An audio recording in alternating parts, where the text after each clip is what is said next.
to cover this point quickly on delegation. So Jackie in particular, you will have to train your team very well on this, as you're going to have most of the outsourced people, but all managers, you approved months ago, 6 months ago, whatever it was, that you can all hire VAs if you need extra resources. Delegation, the most critical thing in delegation is some things are worth delegating, some things aren't. Most people go, well, I might as well just do it myself. In some cases, you are better off doing it yourself. I would be considered someone that delegates a lot. Would you agree with that? Yeah. So some people say, oh, Jamie, you get a lot done because you have a lot of people to delegate to. That's usually a story that's holding people back from improving their productivity. I get a lot done, yes, true, because I delegate a lot, but I also do a lot of stuff myself. So I'm able to get things done very quickly. So some things I just do myself, okay? Other things I'll delegate. So you've got to have the combination of both. You don't want to be a control freak and delegate nothing, okay? You want to be good at doing both. So there's some things you delegate and some things you don't. The other thing you have to be, when you're delegating, you need to be very specific. You need to instruct people. What, not just try, you want to instruct them what is the end result you're after. And Leonie knows this. What is the end result you're after when you're going to delegate? That way people can know what you want. Okay? Then they can be more fluid and more flexible, and especially if they're resourceful, to go about how to get to that result, not just one way. Okay? If you know, so you tell people, this is the outcome I want to accomplish. That's important to say. In other words, why are you doing this?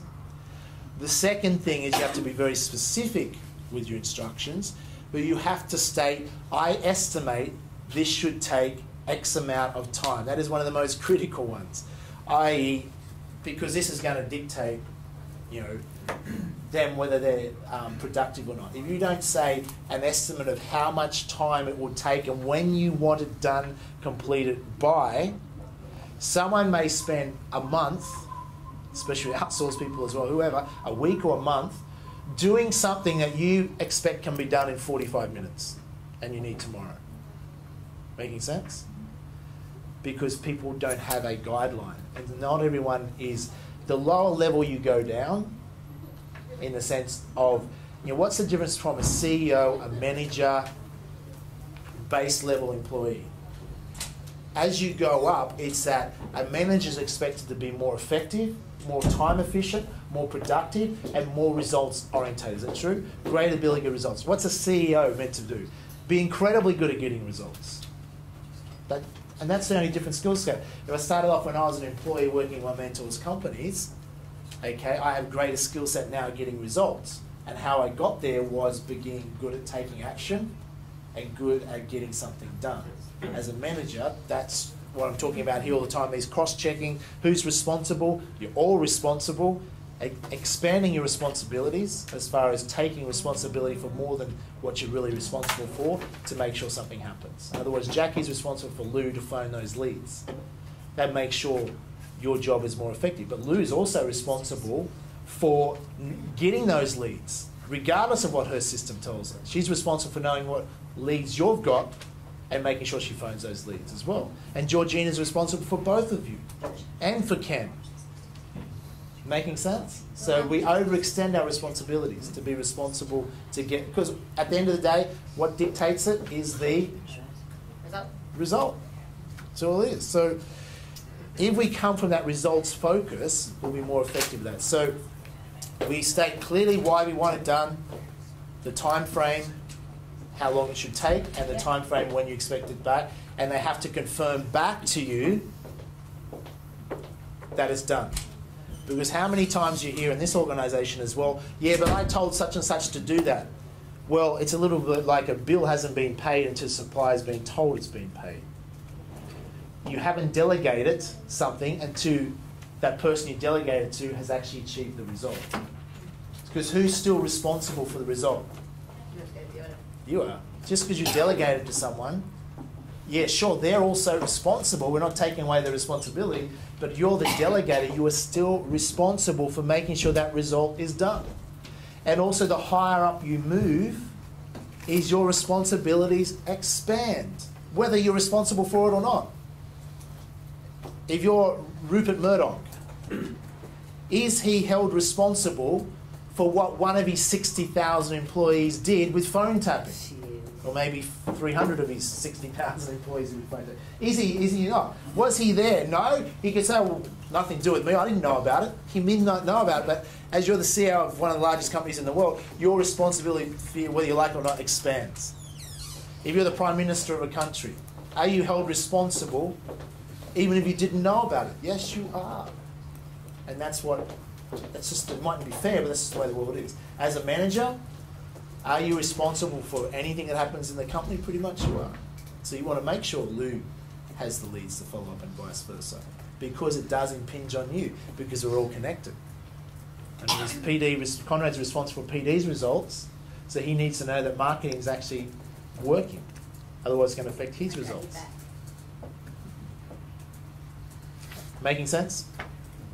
Now it sounds very simplistic, very much common sense. However, if you neglect those simple steps, you will have trouble with this outsourcing. Okay?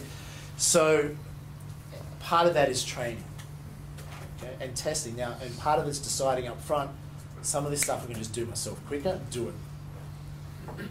Other stuff, sometimes using a VA to book a restaurant. You to work out, if it takes forever, sometimes it's quicker for you just to do it, as an example. If it's something that's really important, you've got a lot on. What delegating, and especially in outsourced stuff, is good for research. Getting a lot of research done, so then you can do the more important stuff. It's getting a lot of your base level stuff done, so you can get the more productive thing done. The other thing that will help with delegation is obviously identifying bottlenecks and why are people bottlenecks. And marketing is always the most busiest area, so it will come up with bottlenecks. But then we overcome the bottlenecks, we increase our productivity. It's a little bit like downloading something off the internet. If the bandwidth is jammed here, you might have a good server, you might have a good computer that opens up things, but it's jammed somewhere. You've got to open that bottleneck, all information starts flowing again. And that's really just what these meetings are about. Well, how many bottlenecks have we found today? How many gaps have we found today? As I said to someone, thank God we do these meetings, because even though we've made a lot of progress, and why do we do those $1 campaigns now, today? Because it's not going to happen tomorrow, it's not going to happen next week. It's why we got all these people together. Let's work it out now, and it's proved. Otherwise, you have to go and work it out with this person. Then you've got to go off to SV and get approval from accounts, and then Georgina might need to know about it, and then that could take a week. And you're busy, it doesn't happen.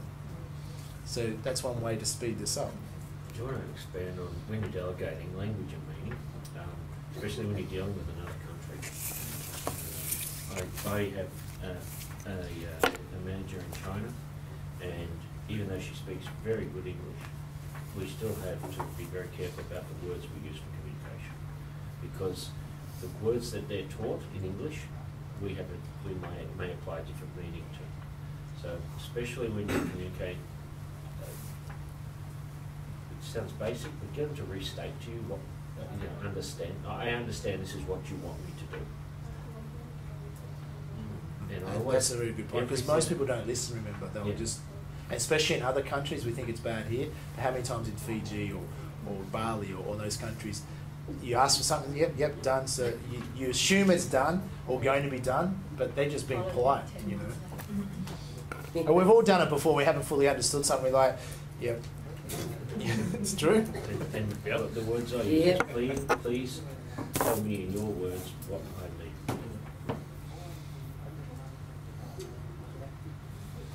And part of that delegation is obviously them confirming they're doing it, or ask for help. If in doubt, ask is the motto. If in doubt, ask. Again, cultural boundaries. In some cultures, it's very rude to us. Yeah, so what will help with this, and that's why it's critical, this should only take 45 minutes. If they can't figure out how to do it in 40 minutes, they should ask for help. Otherwise, I'll spend 3 or 4 or X amount of time. You go, well, it's not really worth it. It's going to take that long. How many times have I said, it's going to take that long? It's simply not worth it. Let's not worry about it. By giving that feedback and go, well, if we can do this in this time frame, it's worth it. If it's going to take so much longer, is it still worth the effort for the result? You're weighing that up. Okay. Yeah. Sorry, there's one more point that Jamie's just leading to here.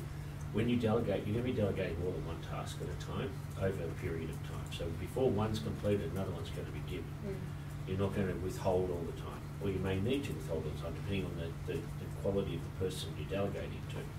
So you need to create a priority list and keep reshuffling the priority according to how you want it done, because they will become very confused or centred and focused on the order of the tasks.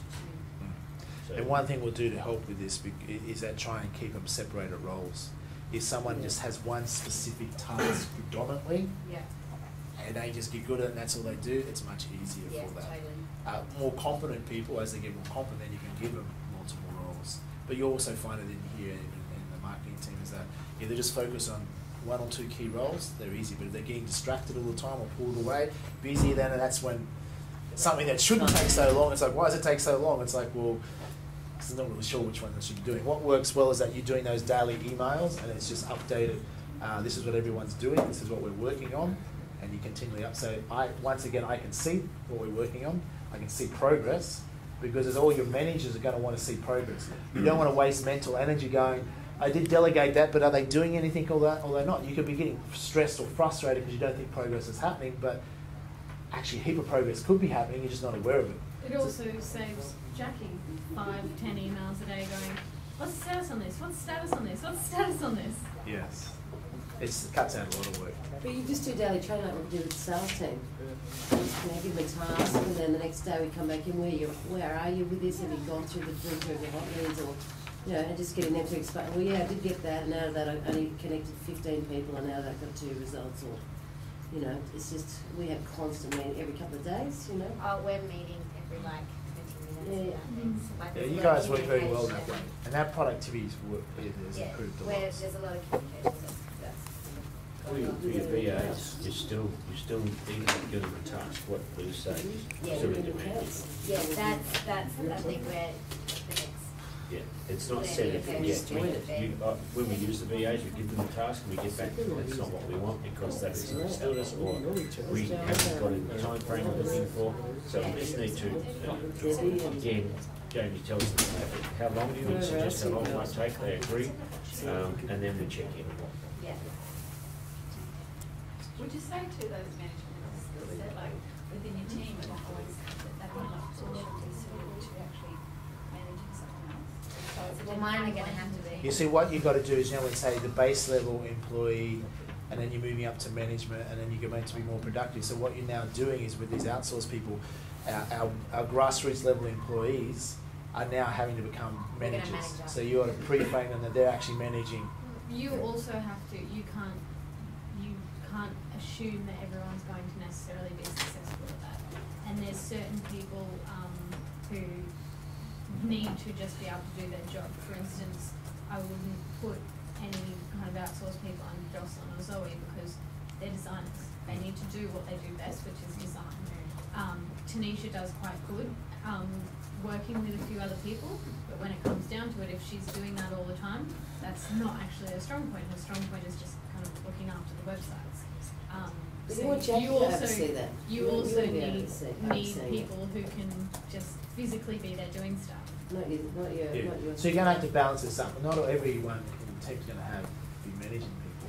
What you're going to do with outsourced people is have an outsourced manager managing like 5 outsourced people as it grows. That's Yeah. what you're Well, going to hopefully, I'll be able to get Tanisha to outsource to a few. Like, she's got a close relationship with already, same as does Claudia. So they can manage that. Hopefully, then I've got my own Tanisha and Claudia outside, who then manage outside.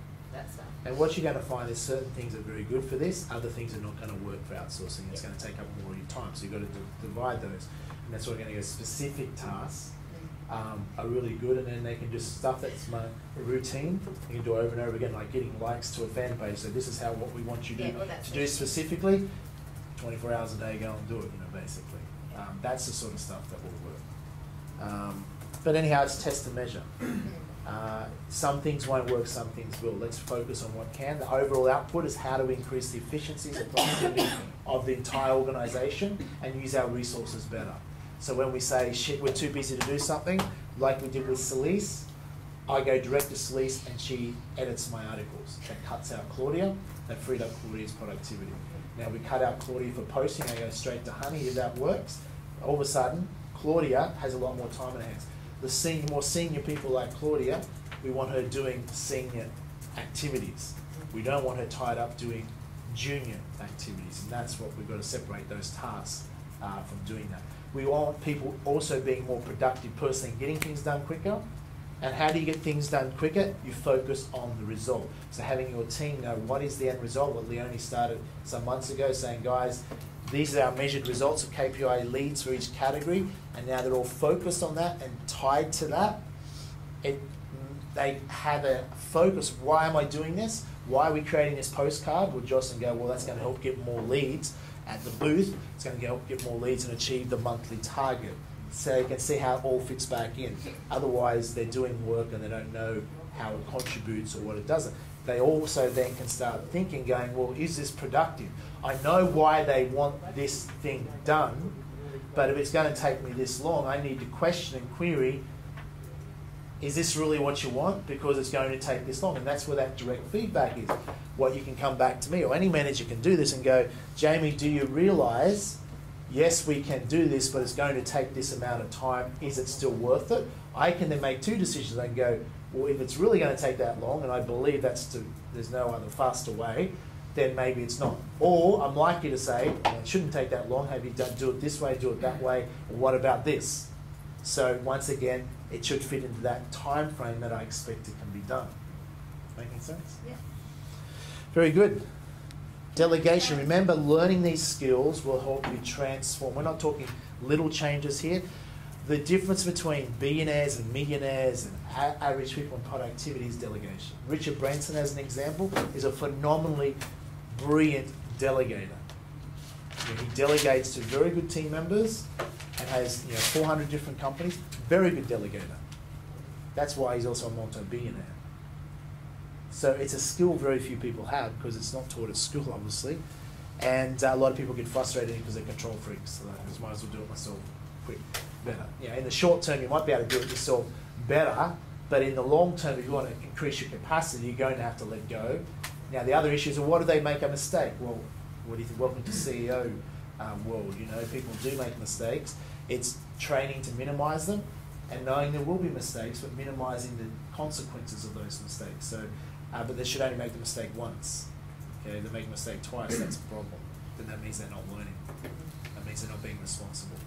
You want to preempt the potential mistakes and have systems in place that prevent that. And we do that. How many times in marketing, like in the past, years ago, someone sent out a list, CC'd everyone. I mean, that's such a dangerous mistake that there has to be strict protocols in that can't happen. It's like, why do you think planes rarely crash? It's usually out of the tragedies they create a system, because humans are usually reactive and proactive, and they fix something so that's not likely to happen again. Okay, but a plane crashes anywhere in the world. Investigators are flying from around the world. That's all documented. They have to know that. So they've got it down to such a T that very few planes crash, because there's procedures in place that are very strict. Because you don't want to be making mistakes when you're flying a plane. It's going to kill people. Our mistakes aren't that severe consequences, but if you CC'd a list of 50,000 people, that's pretty strong consequences. There's no room for error in those areas. You've got a 10-person limit, otherwise IT would send up. Yeah, so that's good. So it can't happen. Yeah. Very good, team. Mark, over to you. Or just on delegation, I thought you could do it.